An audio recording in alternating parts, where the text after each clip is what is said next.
আসসালামু আলাইকুম প্রিয় সম্মানিত দর্শকবৃন্দ, প্রতিদিনের মতন আজকেও আমি আপনাদের কাছে চলে এসেছি মুর্শিদাবাদের পদ্মা নদীর ভিডিও নিয়ে কিছু আলোচনা আপনাদের সাথে করব।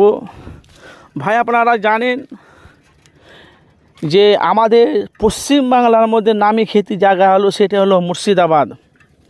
এই মুর্শিদাবাদে যে পদ্মা নদী, আপনারা জানেন এটা হলো পদ্মা নদী।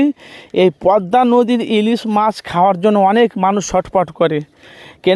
কেন বলছি, পশ্চিমবাংলার মধ্যে এমন কোনো জেলা নেই, এমন কোনো জায়গা নেই, এমন কোনো গ্রামের লোক বলে না তো মুর্শিদাবাদে ইলিশ মাছ, টাটকা মাছ খাবো। সবাই খেতে চায়, কিন্তু ভাই আমাদের এই মুর্শিদাবাদের পদ্মা নদী ইলিশ মাছকে ধরে বিভিন্ন জায়গাতে তারা নিয়ে পাচার করে। তারা বরফ দিয়ে মাছগুলো কিন্তু বিক্রি